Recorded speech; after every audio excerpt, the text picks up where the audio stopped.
पिछले वीडियो में हमने कंडीशनल स्टेटमेंट इफ एल्स के बारे में डिस्कस किया था। क्या करता था वो कि अगर कंडीशन ट्रू होती थी तो जो इफ में हमने स्टेटमेंट्स लिखे हैं वो एग्जीक्यूट होते थे, और कंडीशन अगर फॉल्स होती थी तो एल्स वाला पार्ट हमारा एग्जीक्यूट होता था। तो वो सिंगल कंडीशन के बेस पर हम डिसीजन लेते थे। बट कभी कभी क्या होता है, हमारे पास मल्टीपल कंडीशंस होती है जिनके बेस पर हमको डिसीजन लेना होता है। जैसे फॉर एग्जांपल अगर हम बात करें फैन की, तो फैन में क्या लगा रहता है, रेगुलेटर लगा रहता है, और उस रेगुलेटर के बेस पर हम क्या करते हैं, फैन की स्पीड को कंट्रोल करते हैं। यानी कि अगर हम उसको 1 पे रखेंगे तो कुछ और स्पीड होगा, 2 पर ले जाएंगे तो स्पीड चेंज हो जाएगा, 5 पर कुछ और स्पीड। तो यानी कि ये क्या है, अलग अलग कंडीशन है। यानी कि 1 है तो आप उसकी स्पीड इतनी रखो, 2 है तो उसकी स्पीड इतनी रखो। तो ये सारे काम हम किसके थ्रू कर सकते हैं, conditional statement if else if के थ्रू कर सकते हैं। चलिए देखते हैं इफ एल्स इफ काम कैसे करता है। अब ये एक कंडीशन मान लेते हैं, कोई भी एक कंडीशन है। अब इस कंडीशन का आउटकम क्या हो सकता है, या तो ट्रू हो सकता है या फॉल्स हो सकता है। अब इफ एल्स इफ के केस में अगर ये कंडीशन ट्रू है तो क्या होगा, आपने उस कंडीशन में जो स्टेटमेंट लिख रखे हैं वो क्या होंगे, वो एग्जीक्यूट होंगे। जैसे मान लो सपोज स्टेटमेंट 1 लिखा है कंडीशन 1 के साथ आपने, तो वो एग्जीक्यूट हो जाएगा आपका, और उसके बाद वो बिल्कुल लास्ट में चला जाएगा, वो यानी कि उसके इफ एल्स के बाद जो भी आपका कोड लिखा है वो एग्जीक्यूट हो जाएगा। बट अगर ये कंडीशन नंबर 1 अगर फॉल्स है, उस केस में क्या होगा, उस केस में क्या करेगा, ये सेकंड कंडीशन को देखेगा, क्या कोई और कंडीशन दी गई है, अगर दी गई है तो उसको चेक करेगा। अब अगर ये कंडीशन ट्रू है तो उस कंडीशन में जो स्टेटमेंट लिखी है आपने वो एग्जीक्यूट होगा, जो कि इस केस में क्या है, ट्रू। अब ये कंडीशन भी फॉल्स हो सकती है, उस केस में क्या करेगा, नेक्स्ट कोई कंडीशन है तो उसको चेक करेगा। यस, इस केस में क्या है, हमारे पास कंडीशन 3 है तो ये चेक होगी। अब अगर ये ट्रू है तो इसका स्टेटमेंट को एग्जीक्यूट करेगा। अब क्या हो सकता है ये भी कंडीशन फॉल्स हो। अब अगर ये कंडीशन भी फॉल्स होगी तो चेक करेगा कोई और कंडीशन है। अगर कोई और कंडीशन नहीं है तो यहाँ पर जो हमारा ये एंड हो जाएगा, और उसके बाद जो भी कोड लिखा है वो एग्जीक्यूट हो जाएगा। अब अगर एल्स लिखा है इसमें तो उस केस में क्या होगा कि एल्स वाला पार्ट एग्जीक्यूट हो जाएगा। अब स्टेटमेंट की जगह पर आप चाहो तो इसके अंदर पूरा का पूरा ब्लॉक भी लिख सकते हो। जैसे मान लो एक स्टेटमेंट ना लिख करके आपको मल्टीपल स्टेटमेंट्स एग्जीक्यूट करानी है, तो उनको क्या है, हम कर्ली ब्रेसेस में लिख सकते हैं। जैसे मान लो आपकी कंडीशन नंबर 1 ट्रू है, तो आप चाह रहे हो कि 2 काम हो एक साथ, 2 स्टेटमेंट एग्जीक्यूट हो या 3 स्टेटमेंट एग्जीक्यूट हो, तो आप उनको ये कर्ली ब्रेसेस लगा करके वहां पर लिख सकते हो। चलिए इसका सिंटैक्स देख लेते हैं। इफ ब्रैकेट में आपको कंडीशन देनी है, या कंडीशन देंगे।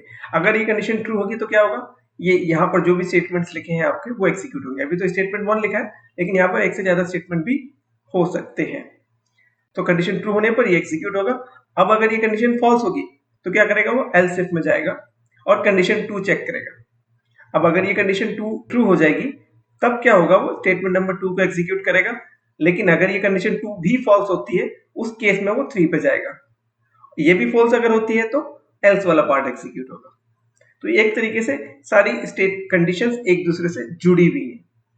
यानी कि अगर कंडीशन नंबर 1 ट्रू हो जाती है तब क्या होगा, तब बाकी के सारे जो है ये इग्नोर हो जाएंगे, चेक ही नहीं होंगे। अब 1 जो है वो फॉल्स है, सेकंड ट्रू है, यानी कंडीशन सेकंड ट्रू है, उस केस में क्या होगा, 3 कंडीशन नंबर 3 और ये एल्स पार्ट क्या होगा हमारा, इग्नोर हो जाएंगे। आज के इस वीडियो में हम क्या करने वाले हैं, इफ एल्स इफ के थ्रू एक इलेक्ट्रॉनिक डाइस बनाने वाले हैं। तो हमारे जो नंबर्स हैं 1 से लेकर के 6 तक हम क्या करेंगे, उस 7 सेगमेंट डिस्प्ले पर शो कराएंगे। तो उससे क्या होगा, आपको 2 चीजें सीखने को मिलेंगी। एक तो आपको इफ एल्स इफ भी समझ में आ जाएगा, और उसके साथ साथ आपको 7 सेगमेंट डिस्प्ले को यूज करना भी आ जाएगा। एक्चुअल प्रोग्राम में जाने से पहले आपको क्या करना होगा, थोड़ा सा 7 सेगमेंट डिस्प्ले के बारे में भी जानना जरूरी है, ताकि आपको प्रोग्राम अच्छे से समझ में आ जाए। ये एक 7 सेगमेंट डिस्प्ले का आपको जो है पिक्चर दिख रहा है यहाँ पर, और यहाँ ये उसका पिन आउट डायग्राम है। अब यहाँ पर देख सकते हो कि A B C D E F G ये अल्फाबेट्स करके प्रिंटेड है यहाँ पर ये बॉक्स के अंदर। तो ये क्या है, आपके अलग अलग सेगमेंट्स कहलाते हैं, और हर सेगमेंट का मतलब क्या है, एक एलईडी है। अब यहाँ पर A की बात करें तो ये A क्या है, ये A एक एलईडी है, ये B क्या है, एक एलईडी है। वैसे कि G E D ये सब क्या है, एलईडीज है। तो यानी कि इससे कितनी एलईडीज कनेक्टेड है, ये 7 एलईडीज कनेक्टेड है, इसलिए हम इसको बोलते हैं 7 सेगमेंट डिस्प्ले। इसमें एक और एक्स्ट्रा एलईडी है, इसको डीपी बोला गया है, ये डेसिमल पॉइंट के लिए यूज की जाती है। तो हम आज के अपने प्रोग्राम में हम डीपी को यूज नहीं कर रहे हैं, क्योंकि हमको जो है डेसिमल पॉइंट नहीं चाहिए। अब अगर आप इस 7 सेगमेंट डिस्प्ले को देखें तो इसमें टोटल 10 पिन है, 5 नीचे हैं और 5 ऊपर है। तो ऊपर वाले पिंस की अगर हम बात करें अगर, तो बीच में यहाँ पर भी सीसी है और नीचे भी सीसी है। सीसी का मतलब है कॉमन कैथोड। ये कॉमन एनोड भी हो सकता है, लेकिन हम आज के जो प्रोग्राम में यूज करने वाले हैं वो कॉमन कैथोड यूज करने वाले हैं। इसका मतलब क्या हुआ, इस वाले पॉइंट से हम अपने ग्राउंड को कनेक्ट करेंगे और यहाँ पर भी हम अपने ग्राउंड को कनेक्ट करेंगे। अगर ये कॉमन एनोड होता तो यहाँ पर क्या होता है आपका 5 वोल्ट कनेक्ट होता। ओके, अब ये है ए, ये है बी। अब ए और बी का क्या मतलब है? ए का मतलब है कि ये वाला सेगमेंट नंबर ए, यानी कि अगर आपको इस ए सेगमेंट को ग्लो करना है तो आपको इस पिन को क्या करना होगा, हाई देना होगा।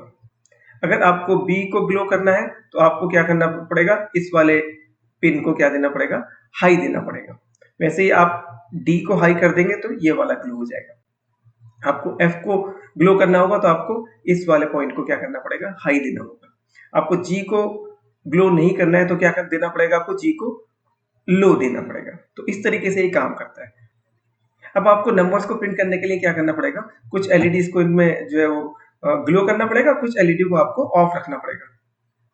जैसे मान लो 1 है, अब आपको 1 डिस्प्ले कराना है यहाँ पर, तो 1 को डिस्प्ले कराने के लिए आपको बी और सी को आपको जो है वो ग्लो करना है, बाकी सबको आपको क्या करना है, ऑफ रखना है। तो यानी कि यहाँ पर देखिएगा बी और सी को हमको हाई करना है और बाकी के A D E F G इन सबको क्या रखना है, आपको लो रखना है। वैसे ही अगर आपको 2 को प्रिंट करना है तो क्या करना पड़ेगा, 2 का अगर आप देखें तो 2 को ऐसे ड्रॉ करते हैं ये, तो उस केस में आपके पास क्या क्या आ गया, A B ji E D. तो A B ji E D को आपको हाई रखना है और सी और एफ को क्या रखना है, लो रखना है। वैसे ही 3 के केस में है ये, 4 के केस में 5 एंड देन फाइनली 6 के केस में क्या करना है, 6 का स्ट्रक्चर कैसा आएगा, आपका ऐसे घूम का आएगा। तो उस केस में क्या होगा, सिर्फ बी को आपको लो रखना है, बाकी सबको हाई रखना है। अब इसका सर्किट डायग्राम भी देख लेते हैं। ये रहा इसका सर्किट डायग्राम। यहाँ पर जो है ये मेरा 7 सेगमेंट डिस्प्ले है। अब इसकी हर एक पिन से हमने क्या कर रखा है, 220 ओम का रेजिस्टर जोड़ रखा है। और इस डायग्राम में हमने क्या किया है कि हमारा जो ए है वो 3 से कनेक्टेड है, बी जो है डिजिटल पिन 4 से कनेक्टेड है, सी जो है डिजिटल पिन 5 से कनेक्टेड है। ऐसे करता हुआ ये कहाँ तक जा रहा है, आपका 9 तक जा रहा है। और पिन नंबर 10 से हमने क्या कर रखा है, अपने पुश बटन को कनेक्ट कर रखा है और पुश बटन के साथ आपका 10 किलो ओम का एक रेजिस्टर भी कनेक्टेड है। तो ये तो हो गया इसका सर्किट डायग्राम। अब चलिए इसका कोड भी देख लेते हैं। इसका कोड थोड़ा सा लेंथी है तो उसको टाइप करने में थोड़ा टाइम लगेगा, तो मैं क्या करता हूँ, यहाँ पर वीडियो की स्पीड थोड़ी सी बढ़ा देता हूँ और जैसे ही पूरा प्रोग्राम टाइप हो जाएगा मैं वीडियो की स्पीड को नॉर्मल कर दूंगा।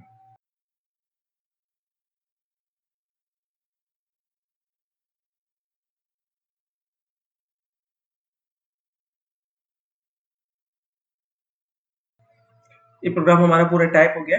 अब चलिए एक प्रोग्राम को शुरू से जो है आखिर तक देख लेते हैं एक बार, इसकी क्या क्या हमने इसमें कोडिंग की है। शुरू में अगर देखें तो शुरू में क्या किया हमने, इनिशियलाइजेशन किए हैं। हमने पिन को इनिशियलाइज किया कि ए के लिए हम कौन सी पिन यूज कर रहे हैं, बी के लिए कौन सी यूज कर रहे हैं, और वैसे ही जी तक हम कौन सी पिन यूज कर रहे हैं, और बटन के लिए हम कौन सी पिन यूज कर रहे हैं। तो ये सारे पिन को हमने इनिशियलाइज कर दिया ऊपर डिजिटल पिन को। सेटअप के अंदर हमने क्या किया, पिन को कॉन्फ़िगर किया है कि कौन सा पिन हमारा इनपुट का काम करेगी और कौन सा पिन आउटपुट का। तो इस केस में क्या किया है, बटन को जो है हमने एज ए इनपुट यूज किया है और बाकी सब क्या है, हमारे आउटपुट है। इसके बाद आते हैं अपने लूप फंक्शन पर। लूप फंक्शन में हमारा मेन काम हो रहा है। तो लूप फंक्शन में अगर देखें तो फर्स्ट लाइन में क्या कर रहे हैं हम, डिजिटल रीड फंक्शन का यूज कर रहे हैं। और बटन का मतलब क्या हुआ, पिन नंबर 10। तो पिन नंबर 10 के स्टेट को हम रीड कर रहे हैं कि क्या वो लो है या हाई है। हाई का मतलब क्या हुआ कि क्या बटन को प्रेस किया गया है। अगर बटन को प्रेस किया है तो उस केस में क्या होगा, ये कंडीशन ट्रू हो जाएगी। और इस कंडीशन के ट्रू होने का मतलब होगा कि आपने इस ब्रैकेट के और इस ब्रैकेट से लेकर के और शुरू के ब्रैकेट तक, इफ वाले यहां तक, इसके बीच में आपने जो कुछ भी लिखा है वो एग्जीक्यूट होगा जब बटन आपका प्रेस किया हुआ होगा। ओके, चलिए अब एक काम करते हैं, अंदर का कोड देखते हैं कि अंदर क्या कोड लिखा है। बटन को प्रेस करेंगे तो क्या एग्जीक्यूट होगा। फर्स्ट लाइन में क्या हो रहा है, आपने एक वेरिएबल डिक्लेयर किया है डाइस नाम से, इंटीजर टाइप का वेरिएबल है और उसकी वैल्यू कहां से आ रही है, इस रैंडम फंक्शन से आ रही है। अभी रैंडम फंक्शन क्या कर रहा है, रैंडमली नंबर जनरेट कर रहा है 1 से लेकर के 6 तक के। यहाँ पर जो है 1 to 7 लिखा है बट 7 इंक्लूडेड नहीं है। तो ये कोई भी एक नंबर देगा 1 से लेकर के 6 तक और वो उसको कहाँ स्टोर कर देगा, डाइस के अंदर। तो अगर सपोज डाइस की वैल्यू 1 है, सपोज रैंडम जो नंबर जनरेट होकर के आया हमारा वो 1 जनरेट होकर के आया, तो उस केस में क्या होगा, ये कंडीशन ट्रू हो जाएगी।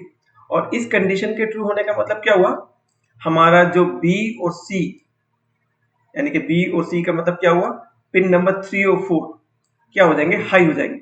हाई हो जाएंगे इसका मतलब क्या हो गया, वो दो जो एलईडी है आपकी वो ग्लो हो जाएंगी और आपका जो 7 सेगमेंट डिस्प्ले है वो 1 शो करेगा। अब अगर ये कंडीशन ट्रू नहीं थी, सपोज डाइस की वैल्यू 2 थी, तो उस केस में क्या होगा, ये वाली कंडीशन ट्रू होगी, पिछली वाली फॉल्स हो जाएगी और उस केस में ए बी जी और डी ये वाले जो है वो पिन हाई हो जाएंगे, तो क्या प्रिंट कर देगा, वो 2 को डिस्प्ले कर देगा।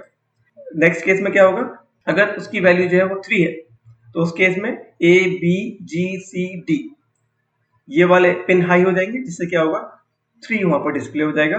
वैसे ही 4 भी काम कर रहा है, 5 भी काम कर रहा है और 6 भी काम कर रहा है। लास्ट में क्या किया, यहाँ पर डिले लगाया। चलिए अब इस प्रोग्राम को जो है अपने आर्डिनो में अपलोड करते हैं, अपलोड करके रन करते हैं और इसका जो है आपको आउटपुट भी दिखाते हैं कि ये कैसे काम कर रहा है। अपलोड करने से पहले यहाँ पर एक सेमीकोलन मिसिंग है, मैं उसको लगा लेता हूँ। अब मैं इसको अपलोड करता हूँ अपने आर्डिनो में। अपलोड हो चुका है। अब देखिए मैं अपना यहाँ पर बटन को प्रेस करने जा रहा हूँ। जैसे ही मैं इसको बटन को प्रेस करूंगा तो मेरा ये जो 7 सेगमेंट डिस्प्ले है, यहाँ पर कोई एक रैंडम नंबर डिस्प्ले होना चाहिए। यस, डिस्प्ले हो गया। अब मैं बटन को फिर से प्रेस करता हूँ, नंबर चेंज हो गया। फिर से प्रेस करता हूँ, नंबर फिर से चेंज हो गया। तो जैसे जैसे मैं बटन को प्रेस करता जाऊंगा वैसे वैसे कोई भी एक नया रैंडम नंबर यहाँ पर जनरेट होगा और वो यहाँ पर इस 7 सेगमेंट डिस्प्ले पर शो हो जाएगा। तो इस तरह से आप ये सिंपल सा कोड लिख के अपना खुद का एक इलेक्ट्रॉनिक डाइस बना सकते हैं। आज की वीडियो के लिए सिर्फ इतना ही। उम्मीद है आपको आज का वीडियो अच्छा लगा होगा। अगर आपके कोई भी डाउट्स हैं तो नीचे आप मुझे कमेंट सेक्शन में लिख के बता सकते हैं। अगर आपने अभी तक हमारे चैनल को सब्सक्राइब नहीं किया है तो प्लीज चैनल को सब्सक्राइब करें, वीडियोस को लाइक करें, ताकि हम भी ऐसे ही अच्छे वीडियो बनाने के लिए मोटिवेट होते रहें। मिलते हैं नेक्स्ट वीडियो में। Thank you.